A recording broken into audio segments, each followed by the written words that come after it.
আজকে আমাদের recipe chicken কষা। পুরো রেসিপিটা জানতে হলে অবশ্যই পুরো ভিডিওটা দেখতে হবে, আর পুরো ভিডিও ভালো লেগে থাকলে লাইক করতে ভুলবেন না, সাবস্ক্রাইব করবেন আর বেল আইকন প্রেস করে রাখবেন নেক্সট আপডেট পাওয়ার জন্য। সরষের তেল দিয়ে তেলটা গরম হলে আমরা একে একে টুকরো করে রাখা আলুগুলোকে দিয়ে দেব।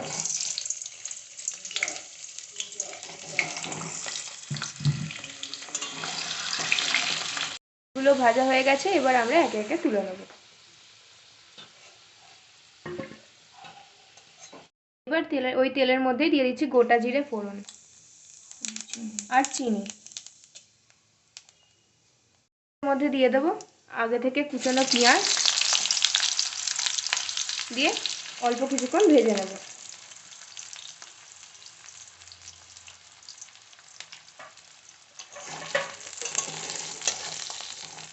এখন পেঁয়াজটা আমাদের অল্প ভাজা ভাজা হয়ে গেছে, এবার আমরা এর মধ্যে দিয়ে দিচ্ছি আদা পেস্ট আর রসুন কুচি,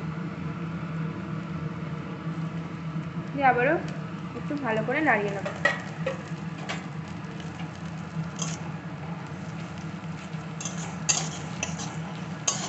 পেঁয়াজ, আদা এবং রসুন ভালো করে কিছুক্ষণ কষিয়ে নিয়ে এবার এর মধ্যে আমরা দিয়ে দিচ্ছি টুকরো করে কেটে রাখা টমেটো, দিয়ে আবারও কিছুক্ষণ ভালো করে কষিয়ে নেব। টমেটোগুলো গলে গলে গেছে, এবার আমরা এর মধ্যে দিয়ে দিচ্ছি লঙ্কা গুঁড়ো, জিরে গুঁড়ো, ধনে গুঁড়ো,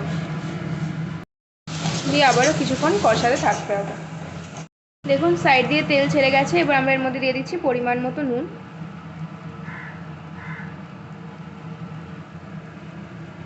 আর এর মধ্যে দেব কাঁচা লঙ্কা, দিয়ে মিশিয়ে নেব।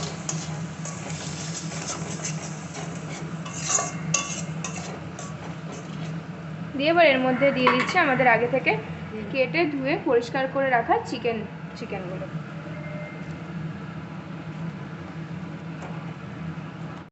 দিয়ে ভালো করে মিশিয়ে নেব। ভালো করে মিশিয়ে আমরা গ্যাস সিম করে কিছুক্ষণ চাপা দিয়ে রেখে কিছুক্ষণ বাদে চাপাটা খুলছি। দেখুন মাংসগুলো থেকে জল বেরিয়ে গেছে, এবার আমরা এর মধ্যে দিয়ে দেবো আমাদের আগে থেকে ভেজে রাখা আলুগুলো,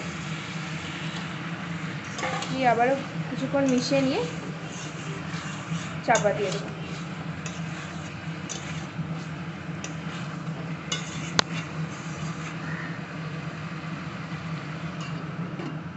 আমরা চাপাটা খুলছি।